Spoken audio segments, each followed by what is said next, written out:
ouve nada não, né?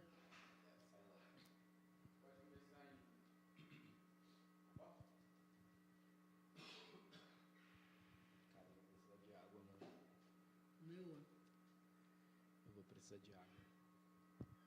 consegue buscar não? Marcinho, depois tu vê, cara, se aqui embaixo aquele freezer da cozinha funciona, tá funcional, acho que não tava não, né? Não sei. O Lazarino tá mexendo no bebedouro da igreja, mano, não tem água. Eu cheguei de água não. Tava desligado. Só que eu tô tossindo muito, cara. Quer pegar água pra tu lá, né? Não, vamos fazendo aqui. Vamos fazendo aqui. Qualquer coisa a gente faz uma pausa. Que aí é o tempo de eu dar uma respirada, beber uma água, entendeu?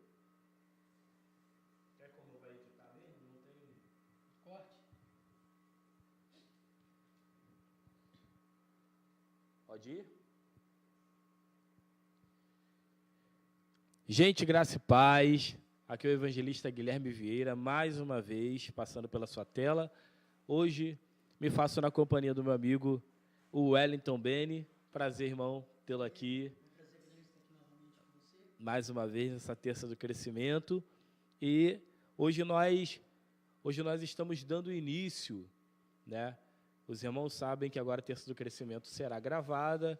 E hoje nós estamos dando início às gravações da terça do crescimento, para você não perder nenhum conteúdo.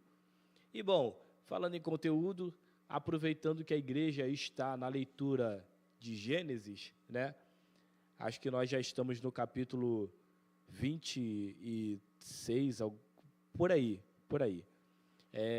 Nós vamos fazer um apanhado geral, né? E hoje nós estamos com um tema muito proposto, muito propício, né? Para esse início, para essa terça do crescimento. E o tema é fé, confiança e promessa. Wellington, já queria aproveitar aqui todo o teu conhecimento para esse início, tá? Todo o teu conhecimento de um modo geral, apanhado bíblico, e, enfim, para a gente poder dissertar, desenvolver esse conteúdo para esse mês que se inicia, né? Para esse mês de finalzinho de agosto e já se iniciando setembro para essa próxima semana. Eu já queria saber de você o que você acha desse tema que a gente propôs para a terça do crescimento. É um tema propício.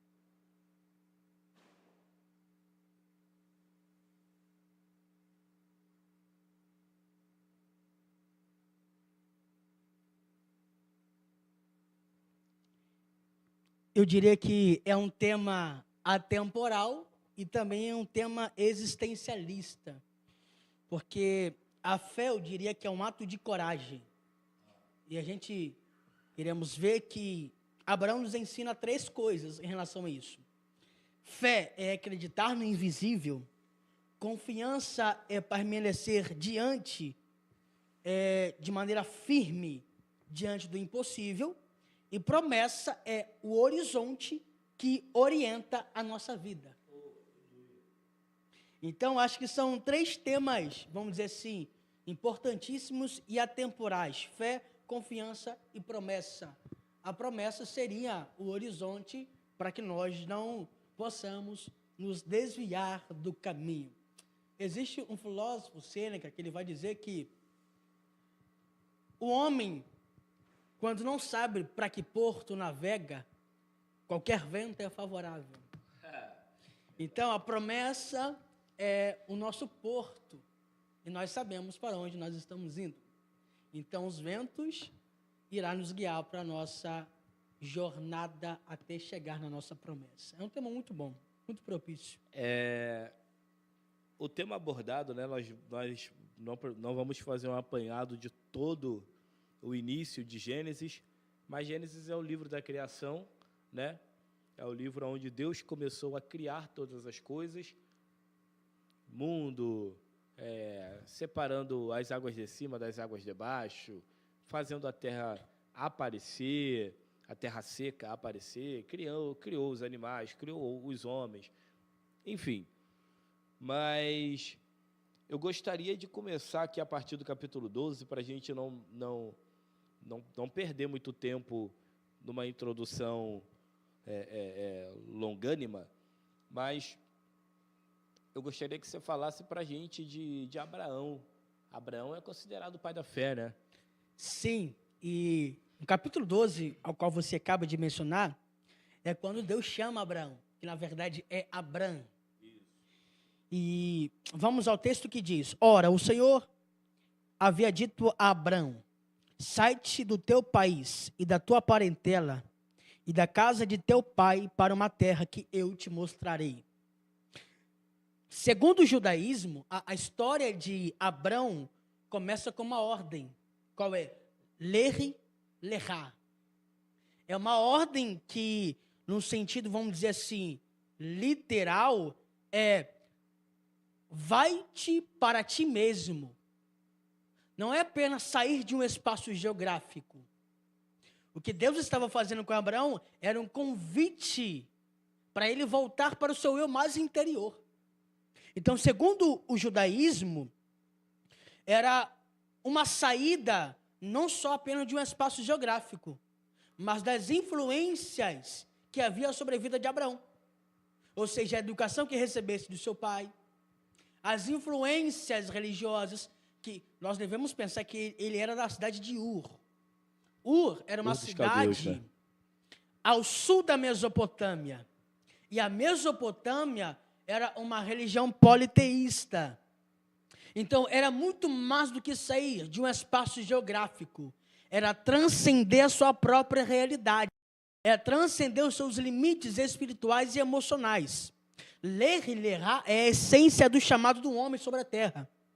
Deixar suas influências instintivas e subjetivas. Afastar-se de sua natureza e seus hábitos. Era transcender o preconceito do ego, os seus limites racionais, os seus limites emocionais. Então, a mesma ordem que Deus dá a Abrão, Deus dá a cada um de nós. Mas a escolha é nossa, se iremos transcender a nossa realidade ou se permaneceremos nos confins do nosso egoísmo e na nossa geografia limitante. Beni, só para eu entender melhor, é como se Deus estivesse dizendo a Abraão, para Abraão sair daquilo que ele achava que era a sua realidade. Exatamente. Até então, né? Até então. Daquilo que ele achava que era um estilo de vida, uma vivência, seu dia a dia, sua cultura, tudo. É como se Deus estivesse falando, larga isso tudo e vem para uma terra que eu vou te mostrar. Sim, porque o ambiente no qual ele vivia o impediria de viver o que Deus tinha para ele. A gente vai perceber, por exemplo, vou citar um exemplo aqui, para a gente passar desse para diante, dar seguimento no nosso estudo. Era comum a senhora, em momentos de esterilidade, pegar a sua escrava e dar ao seu esposo para deitar-se com ele, e eles teriam um filho. Os tratados de Nuzi, achados pelos arqueólogos, eles mostram isso. Era comum a senhora pegar a sua escrava e dar-se para seu marido, deitar-se com ela, e eles teriam um filho, no caso de esterilidade. E é por isso que Deus, ele chama Abraão a vencer todos esses limites. Deus estava dando para ele a terra prometida, a terra de Canaã. E embora Abraão obedecesse a ordem de Deus de sair, após passarem-se 10 anos na terra de Canaã, Abraão deita-se com a sua escrava Agar, que na verdade não era escrava dele, era escrava da sua esposa. E deita-se com ela e eles têm um filho. Só que tem um grande problema. Era comum isso acontecer na terra da Mesopotâmia. Não na terra de Canaã. É por isso que Deus diz para Abrão transcender a si mesmo. Lehi, lehá, volte para dentro de si e perceba o que te impede de viver a promessa. Não adianta nós sairmos de um espaço geográfico e vir para cá, se a nossa mentalidade não é transicionada da maneira como nós estamos evoluindo. Se não acompanha o andamento do corpo. Não sim, adianta perfeito. nada. Não adianta eu ter os costumes da Mesopotâmia vivendo em Canaã. É por isso que Deus faz para Abraão transcender a sua própria realidade. Abraão, para onde você vai, você não pode ter esses mesmos costumes da Mesopotâmia. Às vezes nós temos síndrome de Abraão. Estamos em Canaã, vivendo como se estivéssemos em Mesopotâmia. Isso é um problema, né? Assim, de um modo geral, digo, de comportamentos em si, isso é um problema, porque quando Deus nos convida a evoluir, a mudar, tanto geograficamente quanto espiritualmente, óbvio que o que mais importa para Deus é que você evolua espiritualmente, né? Sim, sim. Só que a evolução espiritual, ela não acontece só no mundo espiritual. Quando você evolui no mundo espiritual, automaticamente você evolui no físico, você evolui no material e assim sucessivamente. Todo o seu organismo acompanha o crescimento, o crescimento devido ou o crescimento proposto por Deus. E nós vemos aqui Abraão agindo, né, entendendo o propósito de Deus, saindo da terra do Ur dos caldeus, abandonando a terra deixando a terra que era do seu pai, Sim.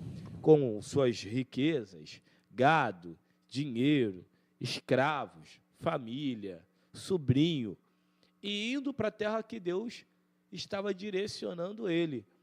Só que eu concordo contigo que falta das pessoas o posicionamento de você entender o êxodo, entender a saída, entender o... Exato. Que às vezes nos aprisiona. Sim. Às vezes nós ficamos agarrados em coisas que, na verdade, deveriam ter sido deixadas para trás, né? Ter sido deixadas na terra chamada Ur dos Caldeus, na Mesopotâmia. E o que faz, a pergunta que eu tenho a te fazer, o que faz Abraão não só ouvir a voz de Deus, mas obedecer à voz de Deus, porque eu posso ouvir e não obedecer. E não tem como eu obedecer aquilo que eu não ouvi, mas eu posso ouvir e escolher não obedecer. Então, o que faz Abraão ouvir e obedecer à voz de Deus? Bom, nós não conseguiríamos responder isso de maneira racional, de forma alguma. Pelo contrário, quando se fala de fé, se fala de suprarracional, ou seja, além da razão. O primeiro ponto que nós devemos falar aqui, na texto do crescimento, é que Deus nos chama a sair, ou seja, ao ler e errar. Mas, o que leva Abraão a aceitar o convite de Deus? É aí que está a questão. A fé e a confiança não é uma obrigação. Deus não obriga, Deus faz um convite. De maneira racional, nós não conseguiríamos responder o que leva Abraão a confiar na promessa de Deus. O que eu posso dizer é que Abraão deu um salto no absurdo, no desconhecido. Por mais que ele soubesse... Eu concordo contigo. Os caminhos naturais ou os caminhos físicos até chegar à terra prometida, ele não sabia onde chegaria de maneira espiritual.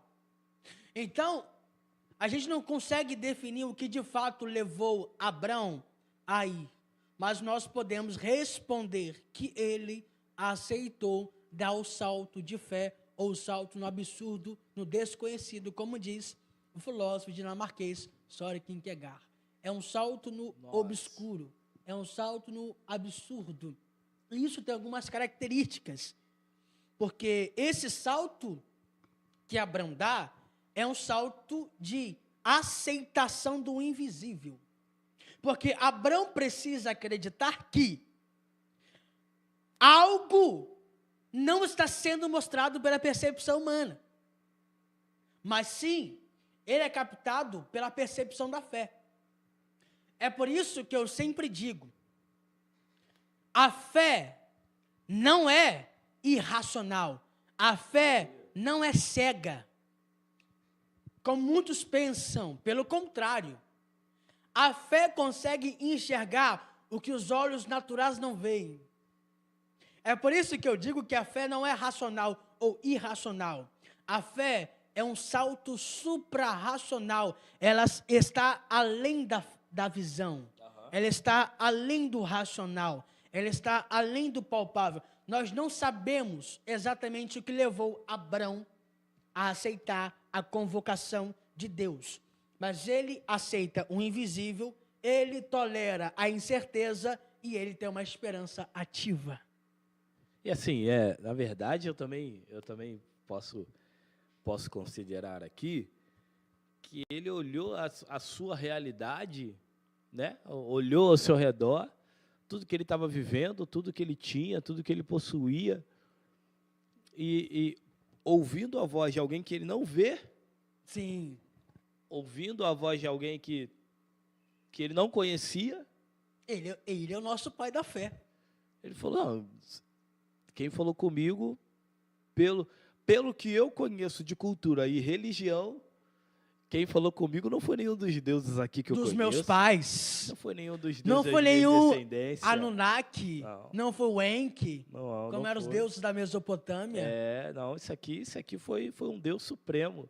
Então, a verdade na verdade, Abraão é tão obediente, né, que eu acho que eu posso afirmar que quando a Bíblia relata o verso, a fé vem pelo ouvir, e ouvir a palavra. De Deus. Isso é muito sério. Eu vejo Abraão inserido nesse texto, né?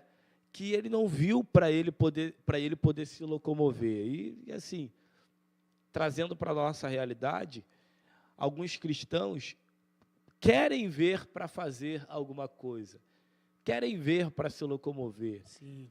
Quando, na verdade, a Bíblia é muito clara quando diz que a fé vem pelo ouvir. E ouvir a voz de Deus, a palavra de Deus. Paulo vai dizer que nós não andamos por vistas. É verdade. Mas andamos por fé. Existem muitas pessoas que têm um síndrome do animal impala. No zoológico, existe um animal chamado impala. Ele consegue saltar cerca de 5 metros de altura e 9 metros de distância. Mas a cerca que o separa da sua jaula e da liberdade é apenas de 1 metro. Meu Deus. Só que a impala tem um problema. Ela não dá o salto se ela não vê o chão de aterrissagem. Existem muitas pessoas que têm o síndrome da impala. Só vai se ver o chão, só vai se ver algo palpável. Mas Paulo diz, nós não andamos por vistas, mas andamos por fé. Não estou enxergando nada, mas eu creio na voz que soprou nos meus ouvidos. E a fé vem pelo ouvir, e ouvir a palavra de Deus, ou pela palavra. Isso não fala apenas de ouvir, sim, mas de entendimento. Porque os surdos também ouvem a palavra de Deus, mas de maneira diferente do que nós que o escutamos. Sim, então, ouvir não fala de exatamente ouvir de maneira superficial ou natural, mas fala de entendimento. Não é ouvir com os olhos carnais, com os ouvidos carnais, mas ouvir com os ouvidos do entendimento. É como se Abraão tivesse sido convencido e entendido a caminhar em fé. Exatamente. Oh, meu Deus do céu. Kierkegaard dizia que a fé é um salto no absurdo ou um salto no desconhecido. Paulo, em nosso contexto aqui, diz que a fé é uma caminhada sem caminho. Enquanto em Kierkegaard a fé é um salto, em Paulo a fé é uma caminhada sem caminho. Não estou vendo, mas eu estou caminhando. E enquanto eu caminho, o caminho se faz presente, se torna visível. Então não andamos por vista, mas por fé. Enquanto eu andar por fé, o caminho torna-se visível. É por isso que Salmo 105 vai dizer, lâmpada para os meus pés, meu Deus, é a tua palavra e luz Deus. para o meu caminho. Fisicamente, o que o salmista está dizendo é: o ambiente pode ser um ambiente de escuridão, pode ser um ambiente que eu não conheço, desconhecido, pode ser um ambiente que eu não sei aonde eu estou pisando, que eu não enxergo aonde eu estou pisando. Só que, para mim, que confio, que tenho fé para crer naquele que me convidou a sair, Meu Deus. lâmpada para os meus pés, aqui, ó, no ato presente, aonde eu estou agora, lâmpada para os meus pés é a palavra de Deus. E por mais que eu não veja, ela também é o quê? Luz para o meu caminho. Eu não estou vendo o caminho, mas a palavra de Deus vai iluminar toda a minha trajetória. E isso é muito interessante, porque Abraão crê. Ele tem fé na promessa. Oh, aleluia. O que é a fé de maneira prática? Vamos supor que você escreva um livro. Você é um autor muito conhecido. E Deus te transporta lá para 2030. Em 2030, você vê que você teve um alcance muito grande da venda de seus livros. Você é um best-seller. Então, você retorna para 2025. Mas você viu, em 2030, o que aconteceu. A fé é exatamente isso. A fé te faz transportar para o futuro. Você está no presente, mas você consegue enxergar o que está em 2030. Isso é fé. Aleluia. A fé te transporta para o futuro. A fé, ela te faz vivenciar o futuro no presente. Porque por mais que a promessa seja futurista, a promessa ela é futura, mas ela exige que nós vivamos como se já fosse presente. Sim, sim, sim. Como se nós já estivéssemos inseridos nesse presente. Então, vamos supor que de Deus te transportasse para 2030 e você enxergasse que você teve um alcance best-seller do seu livro. Você retornasse para 2025 e você tivesse a sensação do que você viu. Você empenharia muito mais energia na produção do seu livro. Com certeza. Porque você viu o seu futuro. Isso é fé. Aleluia. Isso é fé. E é isso que Abraão enxergou. Abraão estava no presente, mas vivenciando o futuro. Obviamente, nós temos que esquecer o passado, ter o futuro no coração e viver o presente intensamente.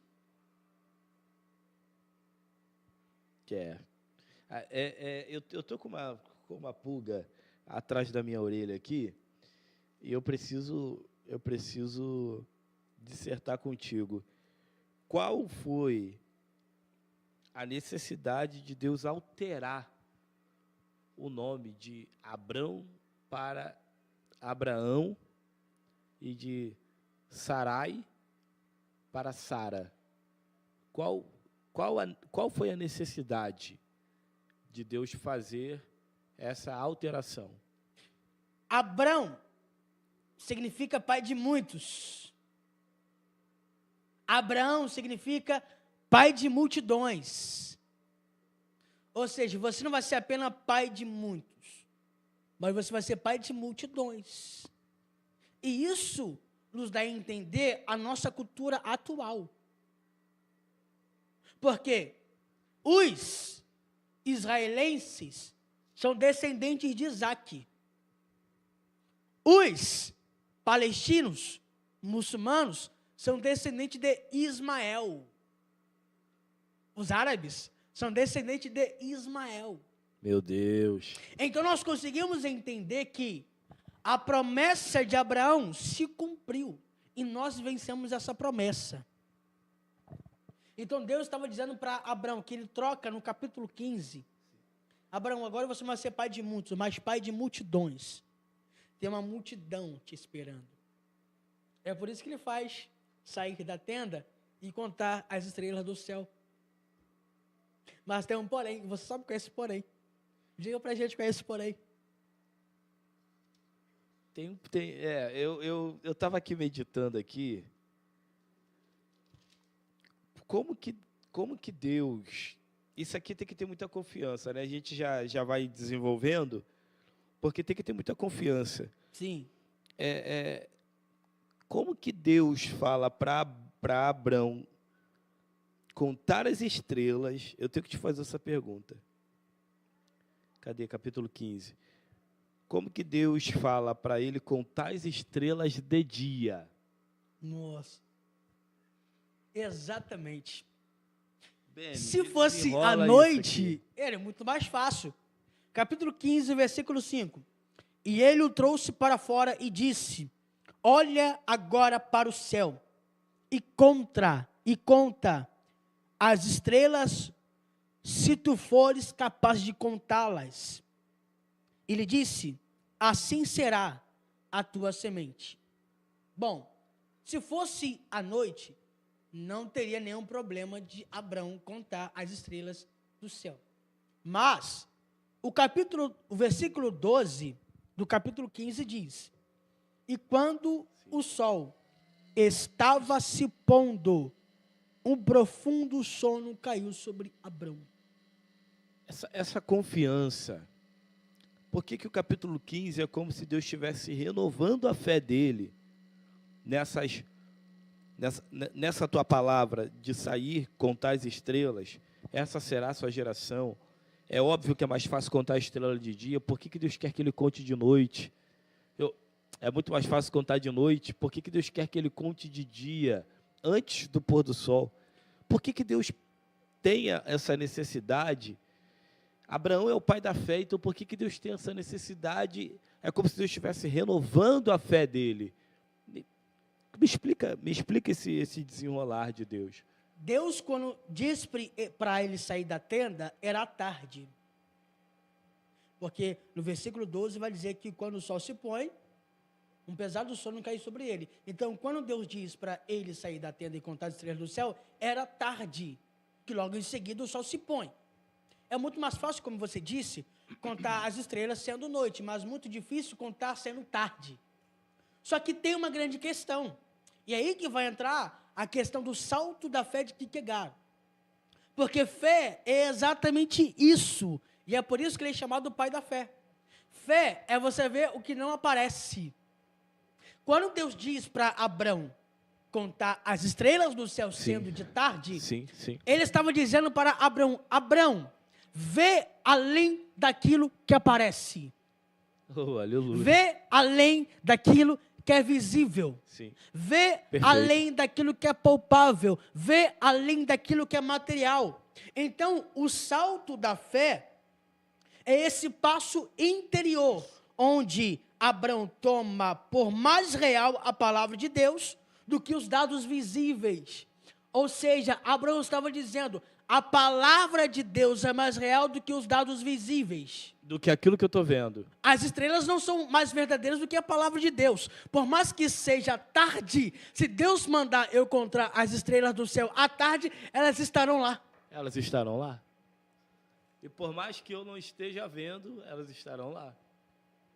Então, a confiança não era nas estrelas. Era na palavra de Deus. Era na palavra de Deus. Abraão, se tu confias em minha palavra, conta as estrelas. Eu sei que é tarde, mas você confia em mim? Então, exato, não é sobre...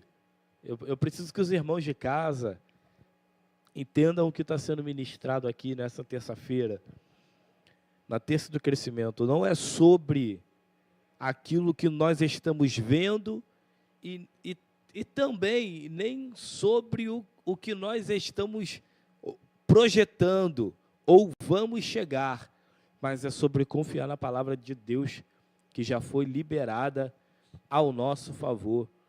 Eu ontem, Ben, estive ministrando. Sim. E o que Deus falou comigo no momento da ministração foi poderoso demais, porque o povo de Israel é um povo muito numeroso.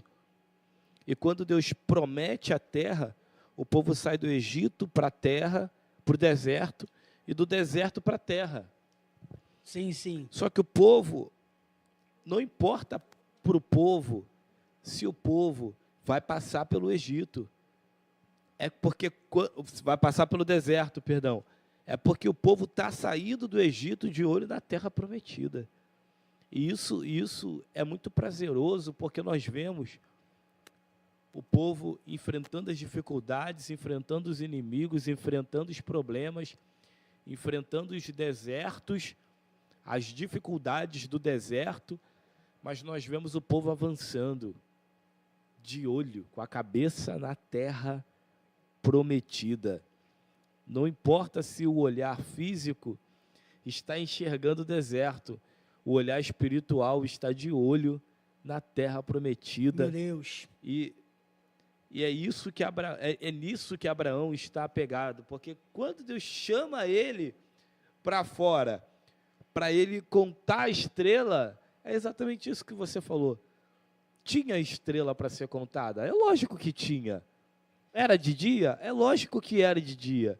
Mas o que Deus estava requerendo de Abraão é que Abraão confiasse naquilo que Deus está falando.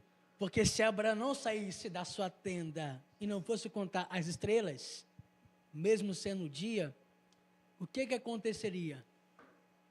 Ele não confiaria na palavra do Senhor. Não está disposto a ouvir a minha palavra. Não está disposto a ouvir o que Deus está falando. Então, às vezes, Deus nos testa ao absurdo. É absurdo contar as estrelas sendo dia. Assim como foi absurdo pedir o seu filho Isaque como uma oferta.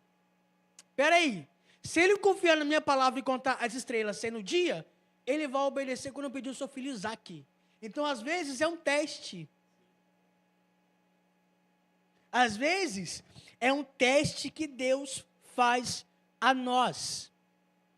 Agora, seremos aprovados ou seremos reprovados? Então, a expressão de Deus para nós, hoje, na terça do crescimento, é ler-lerá. Nós sairemos dos nossos limites geográficos, cognitivos, espirituais, e ouviremos a voz de Deus, a Vox Dei, ou ficaremos presos aos nossos costumes e os nossos limites emocionais, cognitivos, as influências educacionais. Oh, aleluia. É porque Deus, ele, na verdade, esses dias eu estive ministrando também, e Deus, ele quer nos conduzir. A verdade é que Deus quer guiar a humanidade a um outro nível, né? Independe de por quem comece a jorrar a água da fonte, né?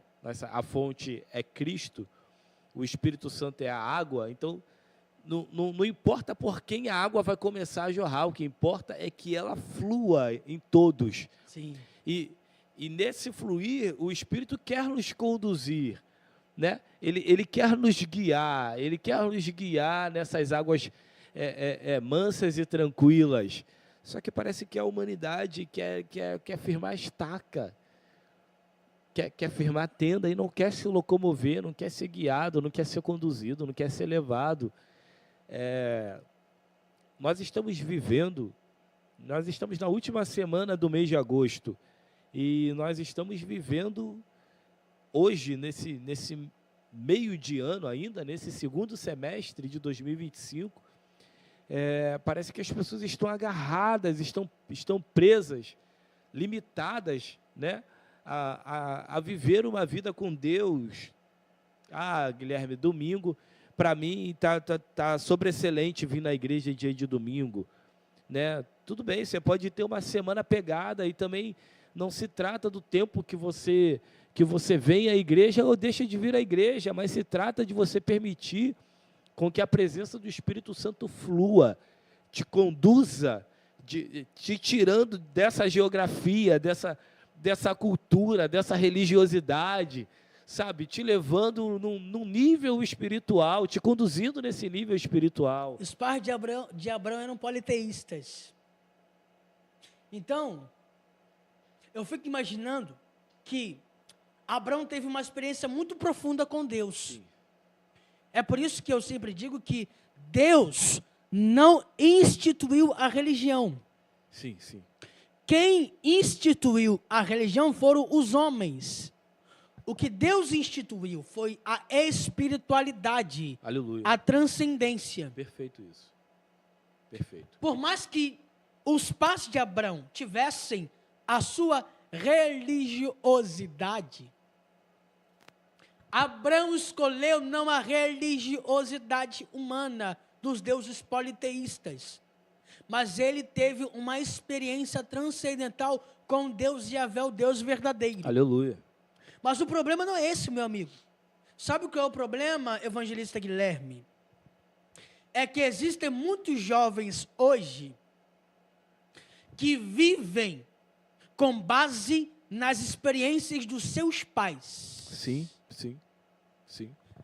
Filho de peixe, peixinho é. Agora, filho de crente, crentinho não é.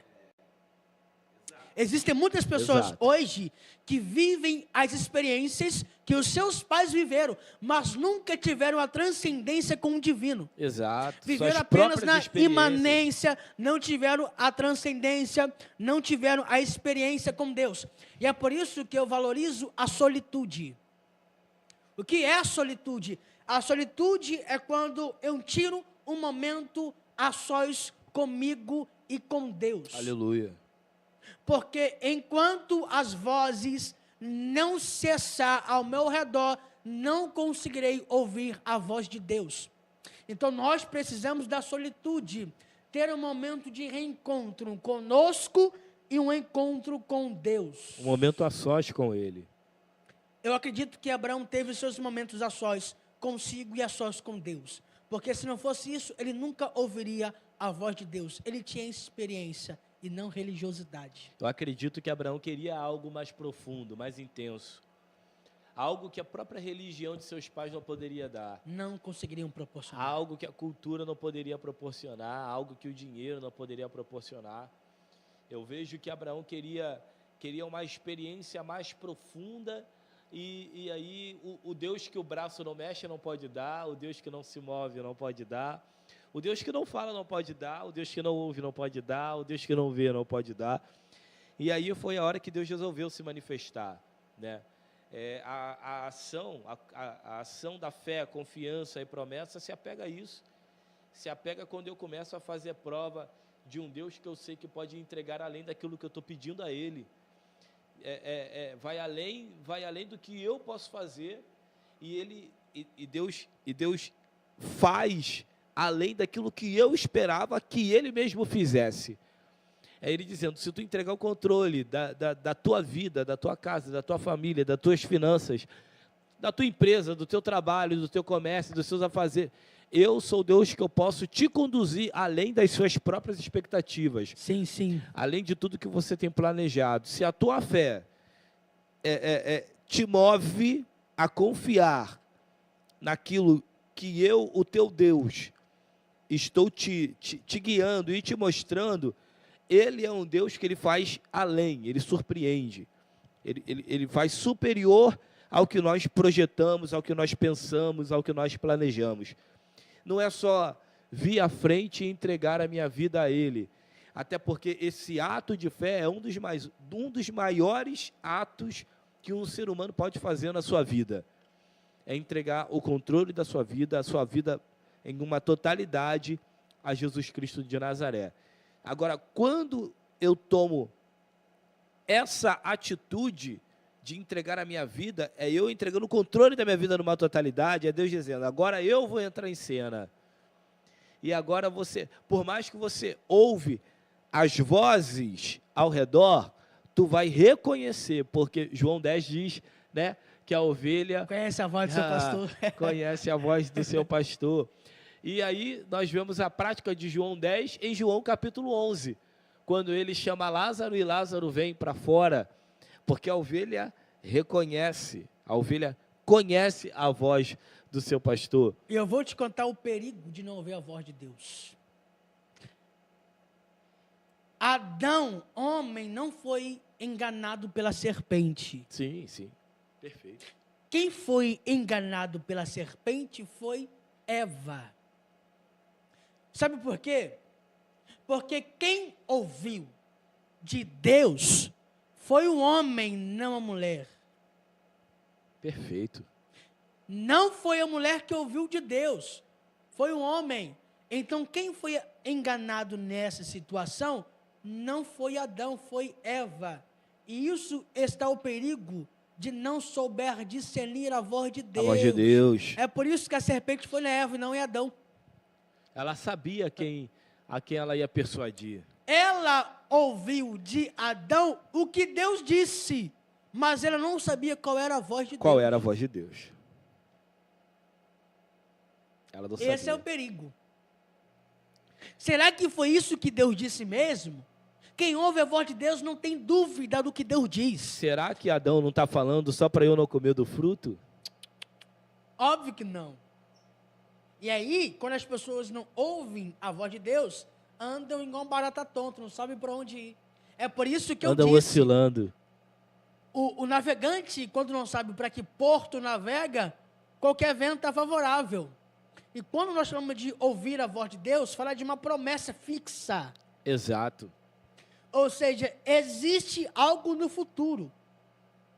Então, todas as vozes que forem contrárias ao que está no meu futuro, que é a promessa, eu devo descartar. Até porque não fazem parte daquilo que Deus já me falou. O que Deus disse? Comereis de todo o fruto do jardim, menos do conhecimento do bem e do mal. Ou seja, quando nós não temos entendimento, nós não desfrutamos. Exato, Beni. É por isso que é ouvir com entendimento, como eu havia citado anteriormente.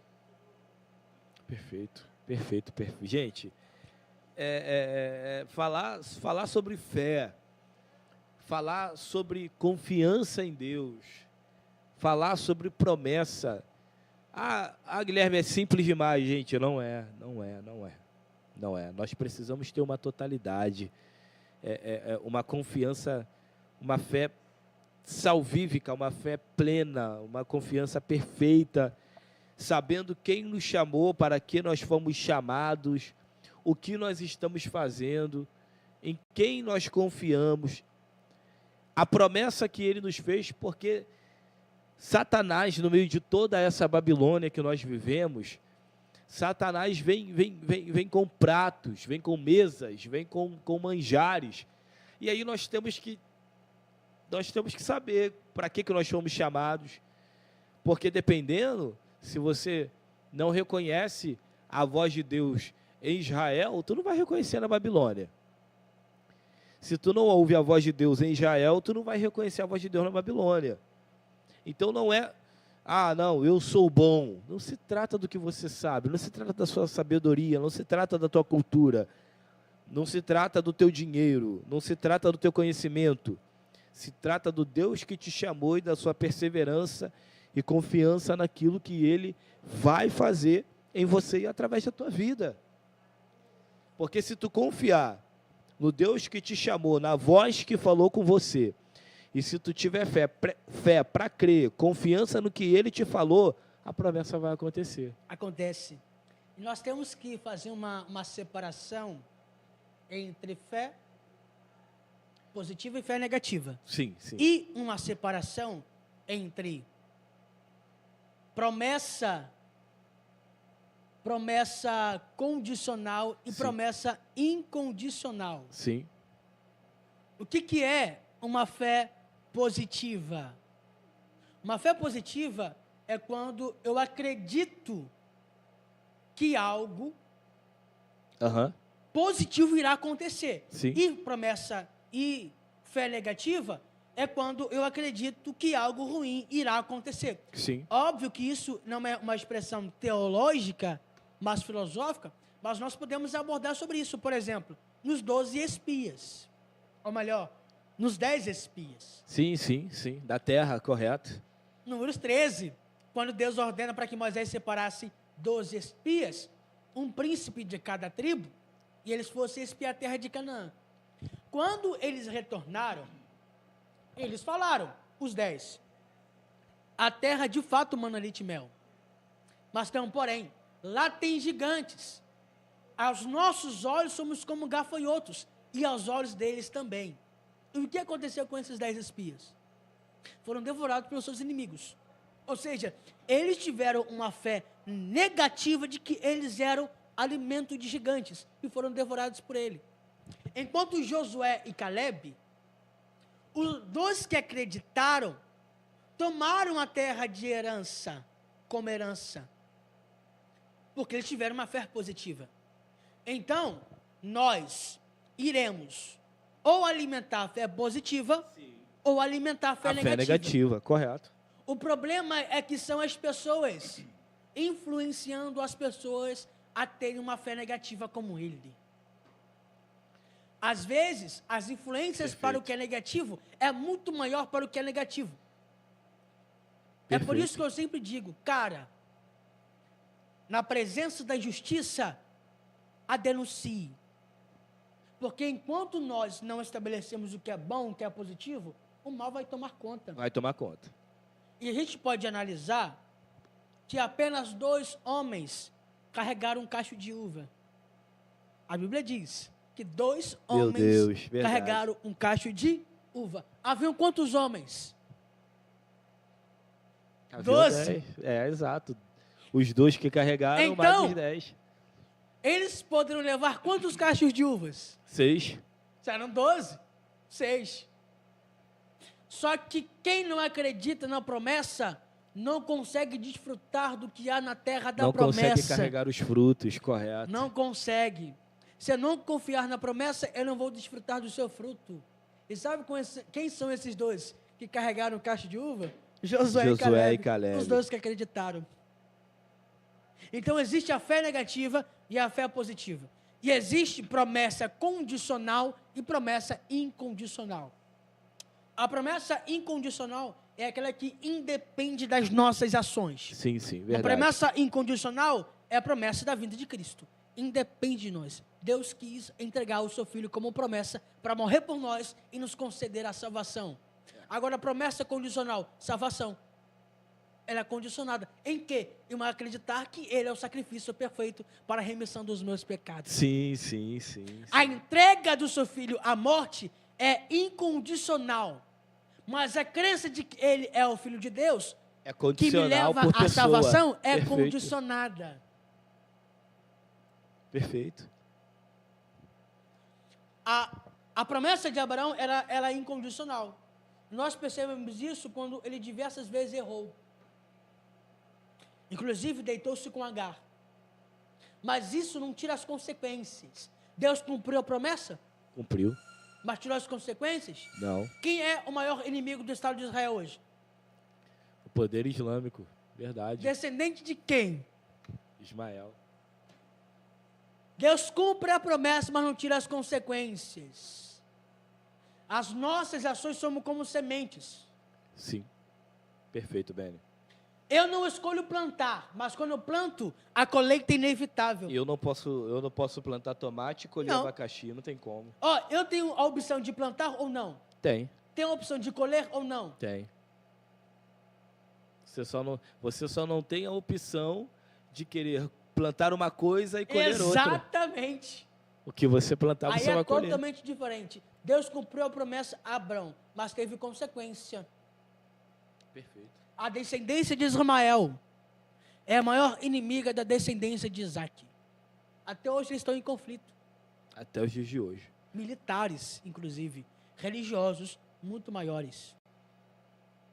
Então, esses são os 2 tipos de promessas. Condicionada, o que depende de nossas ações, e a incondicional, o que independe de nós. E é por isso que eu gosto de falar sobre as promessas condicionadas. Não adianta Deus falar, você será um pastor ou será um mestre, se eu não tenho uma capacidade de meditar, de estudar, de me aprofundar. Sim. Porque a promessa está condicionada na minha entrega.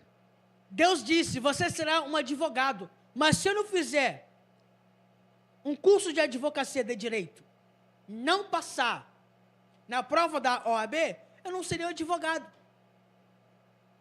Exato. Eu posso fazer o curso de direito, mas não sou advogado. Mas hoje as pessoas, de um modo geral, Deus fez a promessa e Deus tem que buscar em casa, Deus tem que pagar a faculdade, Deus tem que levar para a faculdade. Porque não, porque se Deus falou, Ele garante. Vai acontecer. Irmãos, Ele Ele garante nas promessas incondicionais, não nas condicionais. O santo hebreu, olha para mim aqui. Olha para mim aqui. Deus te fez a promessa. Só que se tu não permanecer no caminho da promessa, em nome de Jesus, me ajuda a te ajudar. Se tu não permanecer no caminho da promessa, a promessa não vai ser concluída na tua vida, porque é uma promessa condicionada ao teu posicionamento. Exatamente. Se você está na igreja e o óleo santo desceu sobre a tua cabeça, e você foi separado, e Deus te usou, e etc e tal, aí você se desviou, mas eu sei que Deus tem promessa. É lógico que Deus tem promessa, porque a promessa é condicionada. Só que se você não se posicionar de acordo com a promessa, é porque tem gente que canta aquele hino. Quem tem promessa não morre antes do tempo. Vai morrer sim, você vai morrer, infeliz. Porque você não está condicionado à promessa, você não está posicionado à promessa. Pare com essa religiosidade rasa, que diz para você que você não vai morrer porque Deus vai cumprir, mas se você não se posicionar, tu vai morrer, crente. Um exemplo de morte. Deus disse para Abraão, fale a rocha. O que ele faz? Bate na rocha, sai água, mas não entra na terra prometida. Exato. Moisés morreu. Moisés viu a terra prometida, mas não entrou. Mas não entrou. Às vezes, na nossa desobediência, Deus nos mostra, mas não deixa nós desfrutarmos. Era para você fazer isso aqui, mas... Fala. Mas, pela sua impaciência, pela sua falta de zelo... Estava nervoso, Moisés? Estava agitado, meu filho. O que houve lá embaixo?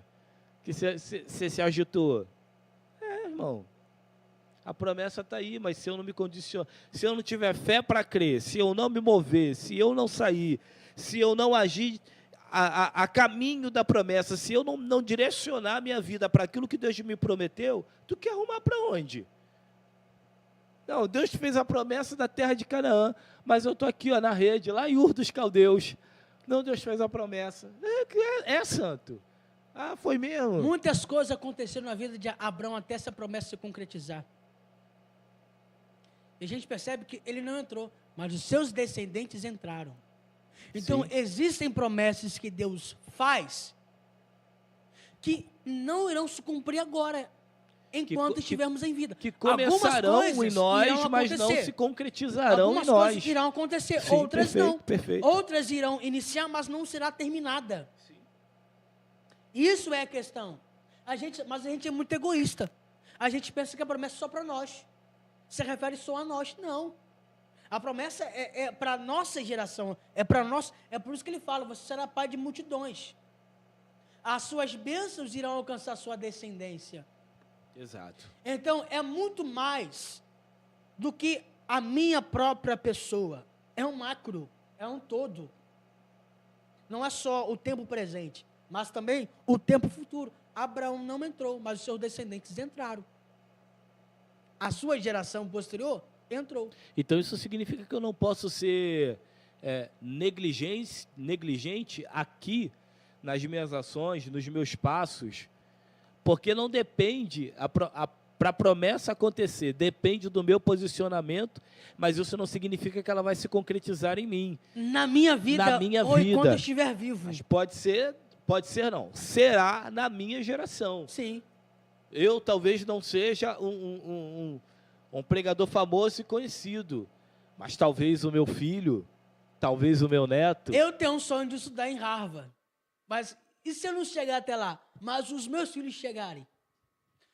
Deus não cumpriu a promessa? Cumpriu, óbvio que cumpriu. Então não é só eu, pessoa do bem, mas fala de geração, fala de descendência, fala de história, Então, o meu posicionamento mediante a promessa muda a vida da minha geração. Sim. Muda o estilo de vida espiritual da minha geração. Quando eu falo de promessa, também eu falo de salvação, porque a salvação é uma promessa. Inclusive, Eu ia a te maior perguntar isso promessa do cristão é A a maior salvação. promessa do cristão é essa. Eu sempre digo que nós não somos salvos permanentes. Nós somos salvos em esperança. A nossa plenitude da salvação só se concretizará quando Jesus voltar. Aí sim, nós seremos salvos em absoluto ou salvos completos. Porque enquanto Cristo não se manifesta para buscar a sua noiva, nós somos salvos em esperança. Sim, sim. Nós temos esperança da salvação. Nós temos a promessa da salvação. Nós estamos salvos? Sim. De que maneira? Em esperança. Sim. Como perfeito, promessa. Perfeito. É por isso que eu digo que não existe uma vez salvo, salvo para sempre. Não existe isso. Eu gosto disso. Não existe uma vez salvo, salvo para sempre. Eu gosto disso. A igreja de Gálatas começou no espírito e terminou na carne. O que houve? Uma vez salvo, salvo para sempre. Exato. Isso é ilógico na visão bíblica cristã teológica. Assim como também não temos como medir a graça de Deus. Sim, sim. O que Dimas fez para herdar o paraíso, o paradeiso? Nada. Apenas creu que ele era o filho de Deus. Lembra-te de mim. Quando entrares no paraíso. Quando entrares no paraíso. No teu reino, no teu paraíso, certo? Hoje mesmo estarás comigo no paraíso. O que Dimas fez para herdar a salvação? Arrependimento. Reconhecer que Cristo era o Filho de Deus. Antes de ir para a cruz, era um homem horrendo. Mas na cruz, um pé na cova, reconheceu que era o Filho de Deus. Então, nós seremos surpreendidos. Eu acredito muito nisso. Nós seremos surpreendidos. Eu acredito muito nisso. Há aqueles que pensam que serão salvos de maneira completa, mas não herdarão a salvação. E aqueles que jogamos que não são salvos, mas que no pé na cova. Claro que Deus conhece a intenção do homem do coração. Sim, Deus esquadrinha o nosso sim. interior, o nosso ser. E quando Deus fala que hoje ainda estarás comigo no paraíso, ele já tinha olhado para o coração de Dimas na cruz. Enquanto um ladrão foi para o Hades, o outro foi para o paraíso. Para o seio de Abraão. Beni, a maior promessa nós já falamos que é a salvação. A maior promessa do cristão. A maior promessa. E eu acredito que seja a única promessa que o cristão deva se apegar. Né? Certa vez uma pessoa me perguntou, qual é a sua maior realização? Então eu respondi a morte. Ela ficou assustada de imediato, é claro. Que, sim. E eu não estava ou eu estou poetizando a morte, mas a morte deve ser a maior realização do cristão. Porque só com a nossa morte corpórea é que nós receberemos uma vida eterna. Quando é que nós encontraremos com o nosso Rei, nosso Salvador? Após a morte. Quando morrermos fisicamente. Quando morrermos. Kierkegaard vai dizer, e Dietrich Bonhoeffer vai dizer que o nosso corpo material é o cárcere da nossa alma. Ou seja, a nossa vida começará quando nós morrermos aqui. Porque essa não é a nossa verdadeira vida. Aqui é uma vida passageira. É por isso que Paulo diz que nós somos peregrinos nessa terra. Numa terra estranha, sim. Essa terra aqui é estranha, não é a nossa. A maior promessa de Abraão era a terra prometida, terra de Canaã. A maior promessa do cristão hoje é a terra prometida, a nova Canaã, a nova Jerusalém. Sabe o que significa Josué? O que entrou com o povo na terra de Canaã? O significado do nome? Isso. Não. Jesus é Salvador. Perfeito. Então, isso já estava tipificando Cristo. Enquanto Josué, sendo o Salvador, estava conduzindo o povo de Israel a uma terra que manava leite e mel para a salvação, o verdadeiro Salvador conduzirá o seu povo Conduzirá o povo para à nova Canaã, terra, à nova a nova Canaã. Canaã. É por isso que não tem como. Algumas pessoas, na minha adolescência, eu fui ensinado algumas vezes por alguns doutores, né, mestres, dizendo que a graça não era manifesta no Antigo Testamento. Mas quando a gente começa a estudar a Bíblia em um todo, nós percebemos A graça se manifesta no jardim, como eu falei. não os resquícios, Sim. mas nós percebemos os detalhes da manifestação da graça. Talvez alguém não leu em letras garrafais escrito graça Eu manifesta, sempre digo que a graça mas de nas Deus entrelinhas. no Antigo Testamento é silenciosa. Perfeito, exato. A graça de Deus é silenciosa. É como o nosso toque de celular quando está no silencioso. Se nós não estivermos olhando para ele, nós não saberemos que chegou a mensagem. Mas quando nós olhamos, nós Exato, vemos. exatamente. Exatamente. Essa é a forma com que a graça é manifesta. E é isso nós mantermos a nossa fé, nossa esperança, a confiança no Espírito Santo, que é o amigo do noivo, e nos apegarmos à promessa da salvação, pode te faltar tudo na face da terra. Receba essa palavra nessa terça do crescimento. Glória a Deus. Pode te faltar dinheiro, pode te faltar bens materiais, pode te faltar condições, pode te faltar saúde, mas se tu tem fé para crer e confia na palavra que Deus já liberou para a tua vida, para a tua casa, para a tua família, se apegue à promessa. Escondi, Salmo de número 119, escondi, versículo 11, a tua promessa no meu coração para não gerar pecado ou dúvida.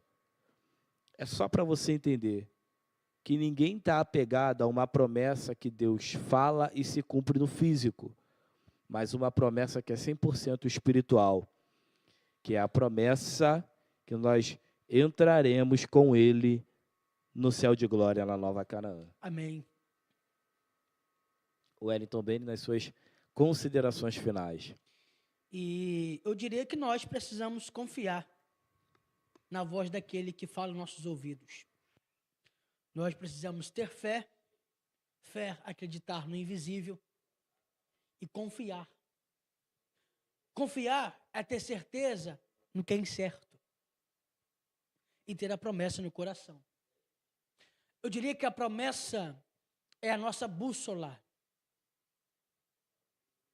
Na transição da Idade Média para a Idade Moderna, quando começou as navegações, os navegantes tinham uma bússola para poder explorar as novas terras que haviam sido divididas no Tratado de Tordesilhas em 1892. E é aí que os portugueses chegam nas Américas, inclusive nas terras que seriam chamadas de brasileiras. Só que para eles não se perderem no caminho, eles tinham uma bússola. E eu diria que, em nosso contexto, a promessa é a nossa bússola para que nós não nos percamos no caminho. A promessa é o nosso horizonte. Porque sem promessa, qualquer caminho serve. Sem promessa, qualquer vento é favorável, não sei para onde eu estou indo. Exato. Sem promessa, eu não sei para que porto eu navego. Então, eu diria que a nossa promessa é uma bússola que aponta o nosso destino. O nosso Porque norte. se eu tenho uma promessa que é a nossa bússola e diz, essa não é a trajetória, é muito fácil eu voltar para a trajetória. Mas e sem a bússola? Como é que eu sei que eu estou no caminho certo? Isso é a promessa. A promessa nos faz guiar por caminhos que nos apontam para o nosso porto. Aleluia. É por isso que quem não tem promessa é aqueles que não ouvem a voz de Deus. Não ouve a voz de Deus. Eu sempre digo que todos nós temos promessas. Todos nós temos promessas. Mas, alguns dizem, Deus nunca falou comigo. Eu digo, o problema é seu. Porque Deus está disposto a falar conosco. Aí eu digo, Deus nunca falou ou eu nunca ouvi? É aí que está. Porque Abrão ouviu a promessa na Mesopotâmia, não foi em Canaã.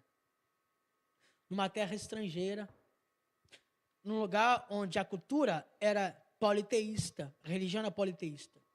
Mas ele estava sensível à voz de Deus. Exato. E quando, eu não sei qual, a Bíblia não fala de como era a vida de Abrão até Deus, antes de Deus falar com ele. A vida aponta a vida de Abrão quando Deus fala com ele. Mas eu tenho a certeza que quando Deus faz a promessa, ele tem agora uma bússola na mão. Sim. E ele começa a viver de acordo com essa bússola que é a promessa. Obviamente que ele falhou na caminhada, mas nunca saiu da sua trajetória. Porque isso é muito poderoso, né, Beni? Porque, na verdade, é sobre isso, né? É sobre nunca sair da rota. Isso não quer dizer que nós não falharemos, não erraremos, ou não ficaremos fracos no caminho. Números, capítulo de número 23, Deus diz, através da vida do profeta Balaão, dizendo que Deus não se atentou para os erros de Israel. Isso significa, não é que Israel não tenha errado. Sim. Não é que Israel não tenha errado. Deus desconsiderou. E outra, não é que Deus também não tenha visto. Sim. O não se atentar não significa que Deus não viu, tá? Significa que Deus não levou em consideração. Porque quando eu, mesmo errando, entendo que errei e me conserto, é Deus dizendo, eu não considero o teu pecado. Eu pego o seu pecado, eu jogo no mar do esquecimento. Eu pego o seu erro, eu esqueço do seu erro. Por quê? Porque vai do que eu quero. Se eu errei e eu prefiro ficar prostrado, errando, numa vida leviana, responsabilidade minha. Agora, se eu errei, me levantei, me corrigi, denunciei, botei para fora, expus o meu erro e sigo uma vida plena com Deus, aí Deus desconsidera o meu erro. Não que Abraão não tenha errado no caminho, mas ele escolheu permanecer na rota. Então, a expressão é, ouça a vox Dei, ouça a voz de Deus, e queira receber o ler-lhe-errar. Saí-te para ti. É isso. Meu amigo, que Deus abençoe sua vida. Nós estamos encerrando mais uma terça do crescimento. Estou aqui muito orgulhoso de tudo que Deus tem feito na sua vida, através da sua vida. Amém. Eu vou falar aqui de uma forma muito rápida, pude participar do pré-congresso, né? Sim, dos pré-adolescentes. Dos pré-adolescentes. Congresso, na verdade. Do congresso regional. Dos pré-adolescentes. Regional. Regional? Foi regional. Meu Deus. Gente, que glória que foi aquele evento. Para mim foi um prazer estar lá, né?